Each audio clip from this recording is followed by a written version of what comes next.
কি? আপনি আমার মায়ের নাম্বার চেয়েছিলেন না, নেন, যা খুশি বলেন, ভিডিও দেখান, যা ইচ্ছা করেন।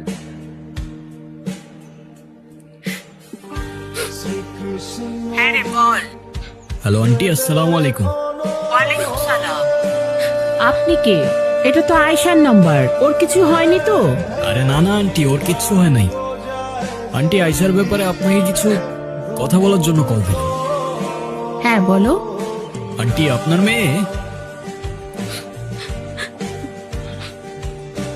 মেয়ে তো অসাধারণ একজন মানুষ। আমি ওর ক্যাম্পাসেরই ফ্রেন্ড। ক্যাম্পাসের সব টিচাররাই ওকে অনেক ভালোবাসে। ক্যাম্পাসে ওর মতো আরেকটা মেয়েও নেই। তাই ভাবলাম, যে মেয়ে এত ভালো, তার মা না যেন কত ভালো মনের মানুষ। তাই ওকে বললাম আপনার সাথে একটু কথা বলার সুযোগ করে দিতে। ও মা, তাই নাকি? Thank you thank you. তুমি তো খুব সুন্দর করে কথা বলো। শুনো, তুমি আয়েশার সাথে আমাদের বাসায় আসবা, কিন্তু তোমার কিন্তু দাওয়াত রইলো। ঠিক আছে আন্টি, আসবো ইনশাআল্লাহ। ভালো থাকবেন আপনি। আল্লাহ হাফেজ। কথা বলো। হ্যাঁ মা।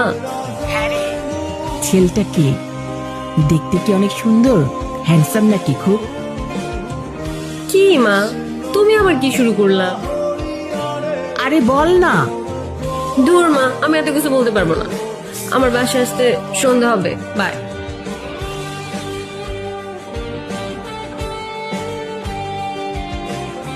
আপনি আমার মাকে কিছু বললেন না কেন?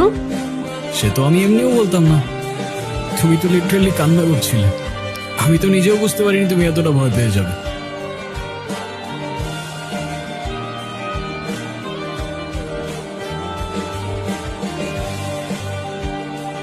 এদিকে তাকাও,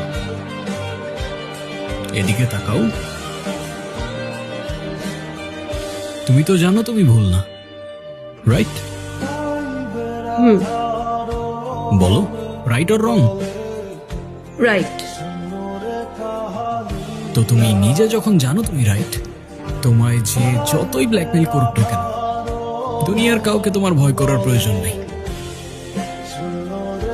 কি বুঝছো? জি বুঝছি স্যার। কি বুঝছো?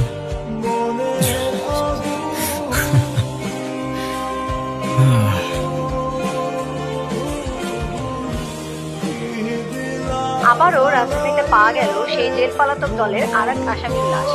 শিবপুর সেতুর নিচে এক কলমটা জেলে কমা সকালে না, মাংস এমনিতে থেকে কালকে এক ঘুমাইতে পারিনি, ঘুমাইতে দে। ভাই জানা গেছে উঠো না ভাই, আগেও উঠো। লাশ পাওয়া গিয়েছিল। হইছেটা কি? সেও